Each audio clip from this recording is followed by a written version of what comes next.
बाबा श्री, अरे सब कुछ उथल पुथल हो गया।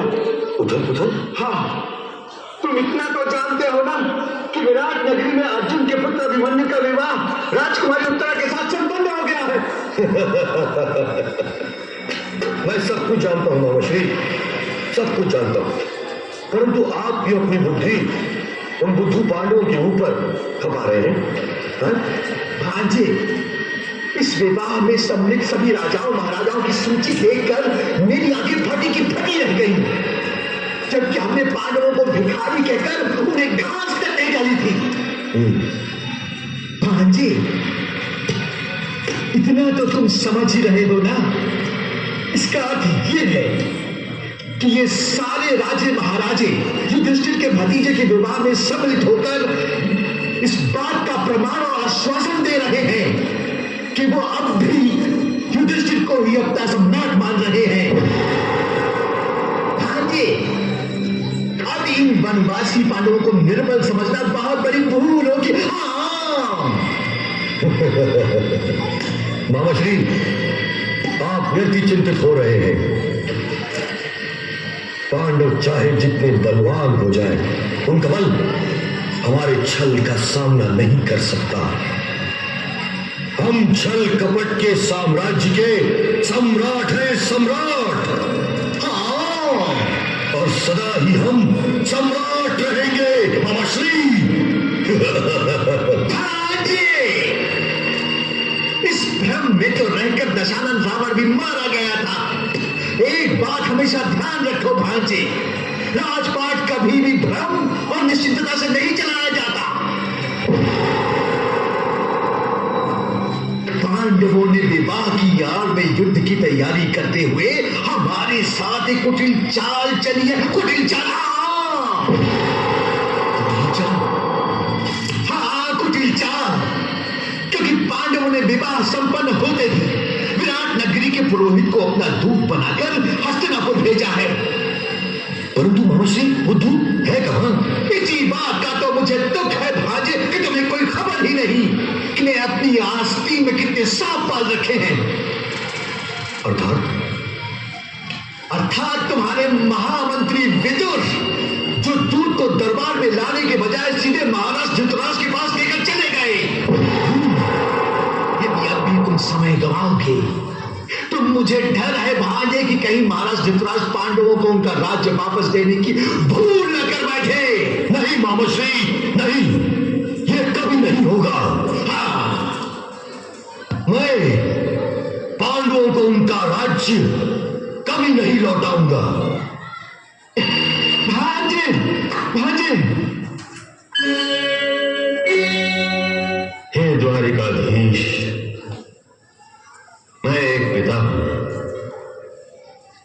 मैं आपको समझा नहीं सकता कि एक पिता की विवशता क्या होती है, परंतु आप पांडवों के भी तो ज्येष्ठ पिताश्री हैं।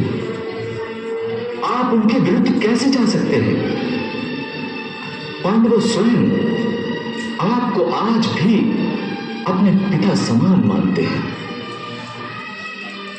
परम प्रतापी युधिष्ठिर और उसके अनुजों ने आपको और कुरुकुल के सारे ज्येष्ठों को अपना आदरणीय प्रणाम भेजा है। मुझसे याचना की है कि उनके प्रति मैं आप सब ज्येष्ठों से आशीर्वाद ग्रहण करूं। महाराज, बताइए बताइए, मैं उन्हें आशीर्वाद में क्या ले जाकर दूं? क्या कह दूं कि आपने उनके प्रेम, स्नेह, आदर और श्रद्धा को ठोकर मार दी? हाँ हाँ, अवश्य कह दीजिए। हमें उनके स्नेह, उनके प्रेम, उनके आदर और श्रद्धा की कोई आवश्यकता नहीं। जाइए द्वारकाधीश, जाइए, जाकर कहिए उन पांचों पाखंडियों से कि इंद्रप्रस्थ मैंने जीता है, मैंने। यदि उन कायों को इंद्रप्रस्थ चाहिए तो जीत ले जाए युद्ध भूमि पर। वे आपके लाभ कहने पांडवों को इंद्रप्रस्थ वापस नहीं लौटाऊंगा, क्योंकि इंद्रप्रस्थ मेरा है, मेरा और केवल मेरा ही रहेगा। महाराज रोकिए, दुर्योधन की इस हट को रोकिए।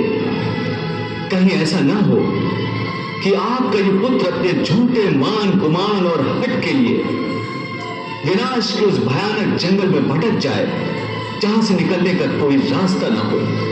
दुर्योधन का पांडवों के प्रति ये द्वेष, यह हठीला स्वभाव स्वयं अपने विनाश के द्वार को खटखटा रहा है, युद्ध का न्योता दे रहा है। और यदि ये युद्ध हुआ तो इसमें केवल दुर्योधन का ही नहीं, संपूर्ण कौरवों का विनाश होगा। और इस विनाश का उत्तरदायित्व आप पर होगा महाराज, आप पर।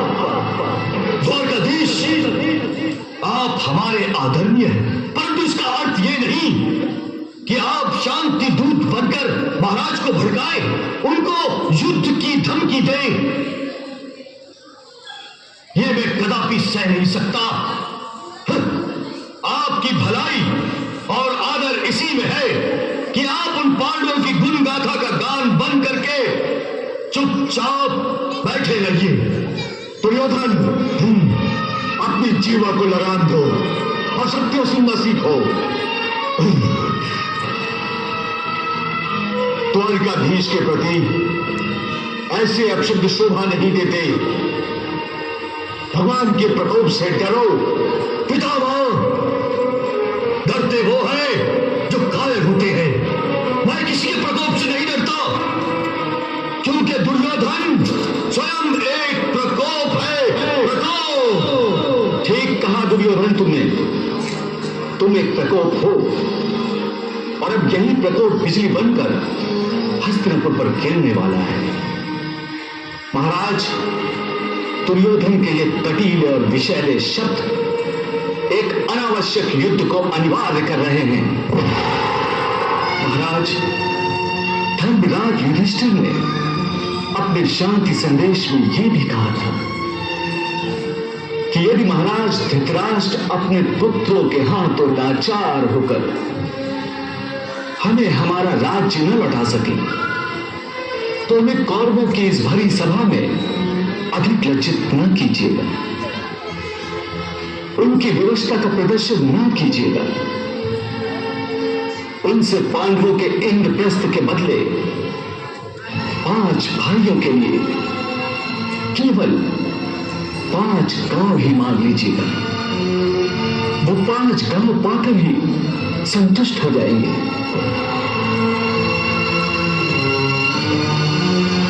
मैं उन भिखारियों को 5 गांव तो क्या, सुई की नोक के बराबर भी जमीन नहीं दूंगा। ये मेरा अंतिम और अटल निर्णय है। हे मधुसूदन, मेरे मन में प्रिय पांडवों के प्रति कोई पाप भावना नहीं है। मैं आज भी उन्हें उतना ही प्रेम करता हूं जितना कि अपने पुत्रों को करता हूं।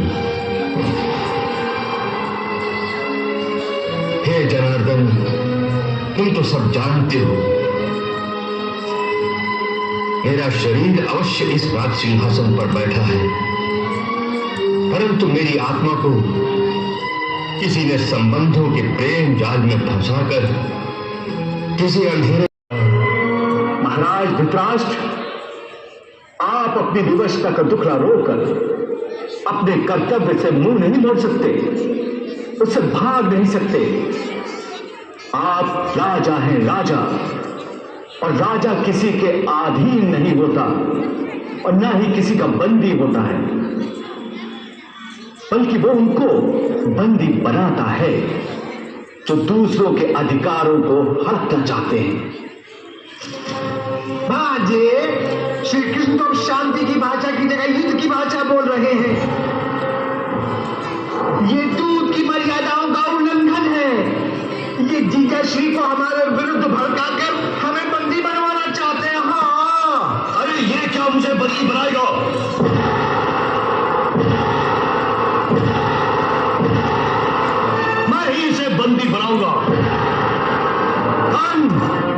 बंदी बना लो इस पक्षपाती दूत को। सावधान!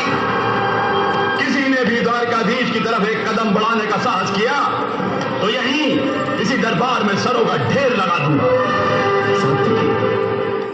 बैठो। आओ आओ दुर्योधन, आओ कर्ण, मुझे बंदी बना लो।